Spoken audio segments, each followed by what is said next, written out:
సమావేశంలో నాతో పాటు గౌరవ కార్పొరేటర్లు 47 డివిజన్ కార్పొరేటర్ శివరాం గారు, 43 డివిజన్ కార్పొరేటర్ మొండన్న గారు, మాజీ కార్పొరేటర్ చంద్రమౌళి గారు, మన కాంటాక్ట్ చేసినటువంటి 11 డివిజన్స్ కాంటాక్ట్ చేసిన నాగరాజు గారు, మా బీజేపీ నాయకులు ఉపేంద్రన్న గారు, భాస్కర్ గారు, వెంకట్రావు గారు, బుద్ధల ప్రవీణ్ గారు, భీమరి సత్యం గారు, అనిల్ గారు, రాజ్ ప్రభాకర్ గారు, అదేవిధంగా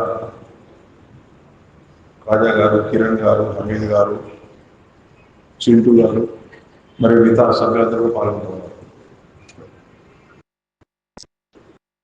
కరీంనగర్ నగర ప్రజలకు మా బీజేపీ పార్టీ పక్షాన హృదయపూర్వకంగా కూడా ధన్యవాదాలు తెలియజేయడం జరుగుతూ ఉన్నది. బీజేపీ పార్టీకి కరీంనగర్ మున్సిపల్ కార్పొరేషన్ లో మేయర్ పదవి కట్టబెట్టినందుకు, అత్యధిక స్థానాల్లో బీజేపీ అభ్యర్థులను గెలిపించినందుకు ధన్యవాదాలు తెలియజేసుకుంటూ,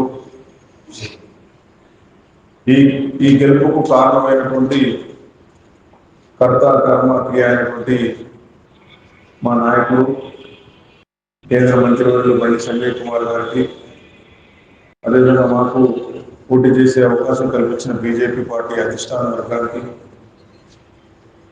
రాష్ట్ర అధ్యక్షుడు రామచంద్రరావు గారికి, జిల్లా అధ్యక్షుడు కృష్ణారెడ్డి గారికి, మరియు మా అందరి గెలుపు కోసం కష్టపడి పనిచేసినటువంటి వివిధ మండలాల నుంచి వచ్చి ఇక్కడ ఇన్ఛార్జ్గా ఉండి పనిచేసినటువంటి నాయకులకు, మరి మా డివిజన్లో మా నియోజకవర్గంలో పనిచేసినటువంటి ప్రతి ఒక్క నాయకుడికి, కార్యకర్తకు, అభిమానులకు అందరికీ కూడా హృదయపూర్వకంగా ధన్యవాదాలు తెలియజేస్తాను. మేయర్గా ఎన్నికైనటువంటి పొలగాని శ్రీనివాస్ గారికి కూడా శుభాకాంక్షలు తెలియజేస్తూ, రాబోయే రోజుల్లో తప్పకుండా కూడా కరీంనగర్ నగరపాలక సంస్థ ఆధ్వర్యంలో మంచి మంచి కార్యక్రమాలు ప్రజల కోసం నిర్వహిస్తూ కరీంనగర్ నగరపాలక సంస్థను ఒక ఆదర్శవంతమైన నగరపాలక సంస్థగా మార్చేందుకు శక్తివంచన లేకుండా ప్రయత్నిస్తామని చెప్పి కూడా ఈ సందర్భంగా తెలియజేస్తాను. ఎందుకంటే ఇంతటి గొప్ప గెలుపు ఇచ్చిన ప్రజల రుణం తీర్చుకోవాల్సిన అవసరం ఉంది. రాష్ట్రంలో ఎన్నికలు జరిగిన అన్ని కార్పొరేషన్లో కంటే కరీంనగర్ మున్సిపల్ కార్పొరేషన్ను కాషాయ నిండా ఎగరవేసేలా, కమలం వికసించేలా చేసినటువంటి ప్రజలకు తప్పకుండా కూడా వారు వేసిన ఓటుకు మంచి జరిగింది అనే ఆలోచన, మంచి జరిగింది అనే భావన వచ్చే విధంగా మా అందరి కార్యక్రమం కూడా, మా అందరి యొక్క పనితీరు కూడా ఉంటుందని చెప్పి ఈ సందర్భంగా తెలియజేస్తా ఉన్నాను. మెజారిటీ స్థానాలు 30 స్థానాలు గెలిచినప్పటికీ కూడా కాంగ్రెస్ పార్టీ నాయకులు వ్యవహరించిన తీరును చూస్తూ ఉంటే ప్రజలంతా కూడా ఏకీభవించుకునే పరిస్థితులు ఉంది. 14 సీట్లకు పరిమితమైనటువంటి పార్టీ నలుగురు మంత్రులు, ఎమ్మెల్యే, వీళ్ళందరూ కూడా కరీంనగర్ నగర ప్రజలు ఇచ్చిన తీర్పును, కరీంనగర్ నగర ప్రజలు ఇచ్చినటువంటి ఒక విశిష్టమైన తీర్పును వక్రీకరించే ప్రయత్నం చేస్తున్నారు. ఇది చాలా దురదృష్టకరం.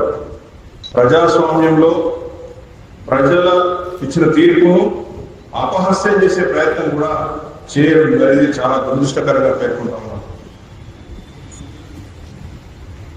ఈరోజు ప్రజలందరూ భగవంతుడు మా పక్షాన ఉన్నాడు కాబట్టి వారు వేసిన కుట్రలన్నీ కూడా ఏమి ఫలించలేనటువంటి పరిస్థితి.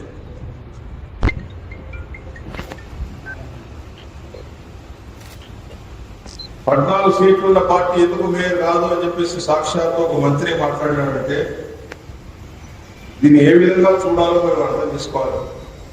66 సీట్లు ఉన్నటువంటి పాలకవర్గంలో ఎక్స్ అఫీషియల్తో కలిపి 69 సీట్ల పాలకవర్గంలో 14 సీట్లున్న పార్టీ ఎందుకు మేయర్ కాదు అని చెప్పి వారు మాట్లాడినంటే దాని వెనుక ఏ అర్థం ఏందని చెప్పి నేను నగర ప్రజల పక్షాన్ని ప్రశ్నిస్తా ఉన్నాను. ఈ విధంగా ఎన్ని రకాల ప్రయత్నాలు చేసిండ్రు, ఎన్ని రకాల ప్రలోభాలు గురి చేసిండ్రు, ఎన్ని రకాల పార్టీలు సమూహం ఒక్కటిగా చేసి భారతీయ జనతా పార్టీని అడ్డుకోవాల్సే ప్రయత్నం చేసిండ్రో ప్రజలందరూ కూడా సాక్షాత్తు చూసినారు.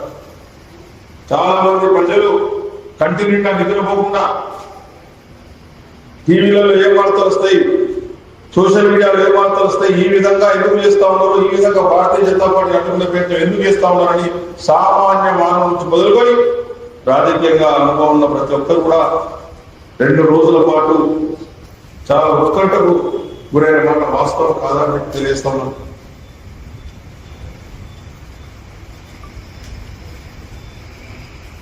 ఈరోజు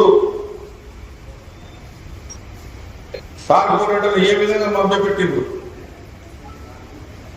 ఏ విధంగా ప్రలోభాలకు గురి చేసింది అనేది చాలా స్పష్టంగా ప్రజలందరికీ అర్థమైపోయింది.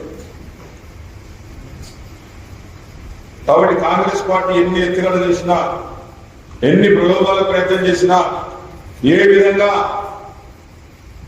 భారతీయ జనతా పార్టీ గెలవద్దు ఇక్కడ అని అడుగునే ప్రయత్నం చేసినా కూడా వారి ప్రయత్నాలన్నీ కూడా విఫలం కావడం అనేది ప్రజల అభిష్టంగానే పేర్కొంటా ఉన్నారు.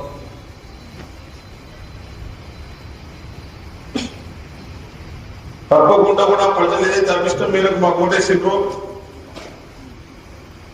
న్యాయవంతంగా నీతివంతంగా ఎక్కడ కూడా చిన్న పొరపాటు జరగకుండా, ఎక్కడ కూడా ప్రజలు ఇబ్బంది పడకుండా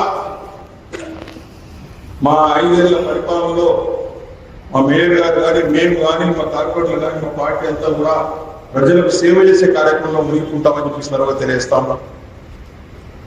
ఈ రోజు కొంతమంది కాంగ్రెస్ పార్టీలో కొత్త బిచ్చగాళ్ళు ఎందుకంటా ఉన్నా అంటే కొత్త బిచ్చగాళ్ళకు పొద్దు తెలియదు, కొత్త బిచ్చగాళ్ళకు ఎప్పుడు అడుకోవాలో తెలియదు. ఆ విధంగా రాజేంద్రరావు అనే కొత్త బిచ్చగాడు కాంగ్రెస్ పార్టీలో ఉంది ఇక్కడ.